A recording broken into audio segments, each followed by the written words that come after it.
Hi everyone, ఈరోజు మనం పర్ఫెక్ట్గా రెస్టారెంట్ స్టైల్లో మటన్ కర్రీని ఎలా తయారు చేసుకోవాలో చూసేద్దాం. దానికి కావాల్సిన పదార్థాలు: మంచిగా కడిగినటువంటి ఒక 1/2 kg మటన్, ఉల్లిపాయలు, పచ్చిమిర్చి, కొత్తిమీర, జీడిపప్పు, కొద్దిగా నీళ్ళు, సీసేమ్, నూనె, పసుపు, కారం, ఉప్పు, ధనియాల పొడి, జింజర్ గార్లిక్ పేస్ట్ మరియు జీలకర్ర.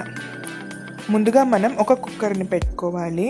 అందులో ఒక 2 టేబుల్ స్పూన్ల నూనెను వేసుకోవాలి. నూనె బాగా కాగాక అందులో మనం జీలకర్రని కూడా వేసుకోవాలి.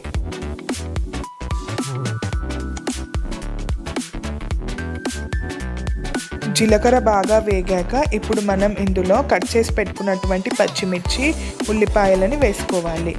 ఉల్లిపాయలు మరియు పచ్చిమిర్చి గోల్డెన్ బ్రౌన్ కలర్ వచ్చే వరకు వేయించుకోవాలి. ఆ తర్వాత ఇందులో మనం కొద్దిగంత పసుపు, 1 స్పూన్ జింజర్ గార్లిక్ పేస్ట్ వేసి ఈ మిశ్రమాన్నంతా ఒకసారి బాగా కలుపుకోవాలి. ఈ ఉల్లిపాయల మిశ్రమం బాగా వేగాక ఒక 1/2 kg మటన్ని వేసుకొని దీనంతా బాగా ఒకసారి కలుపుకోవాలి.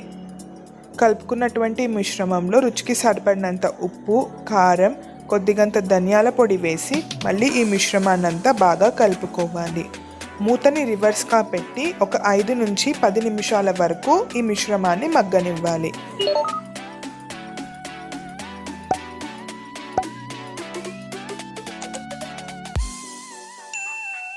ఇప్పుడు మనం ఒక పేస్ట్ని తయారు చేసుకుందాం. దానికోసం కొద్దిగాని జీడిపప్పులు, నువ్వులు నీళ్ళల్లో ఒక 10 నిమిషాల వరకు నానబెట్టాలి.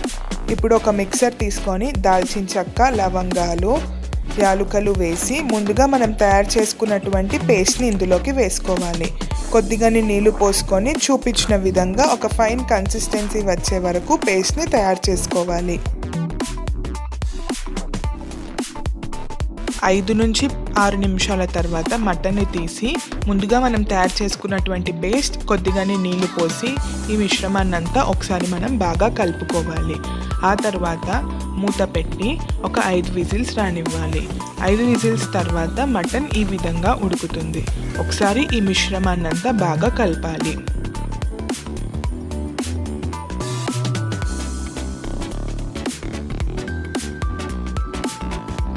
ఇప్పుడు ఒక ముక్క తీసి మనం చూసినట్టయితే మటన్ ఈజీగా విరిగిపోయి చాలా సాఫ్ట్గా ఉంటుంది. ఇప్పుడు ఇందులో కొద్దిగాన్ని కొరియాండర్ లీవ్స్ని కూడా వేసుకొని ఒకసారి బాగా కలుపుకోండి. ఇప్పుడు ఈ మిశ్రమాన్నంతా ఒక బౌల్లోకి తీసుకోండి. అంతేనండి, ఎంతో ఈజీగా రెస్టారెంట్ స్టైల్లో మటన్ కర్రీ రెడీ అయిపోయింది. మీరు కనుక నా ఛానల్ని మొదటిసారి చూస్తున్నట్టయితే లైక్ చేసి, షేర్ చేయండి, సబ్స్క్రైబ్ చేసి పక్కనే ఉన్నటువంటి బెల్ ఐకాన్ని హిట్ చేయండి. Thank you for watching.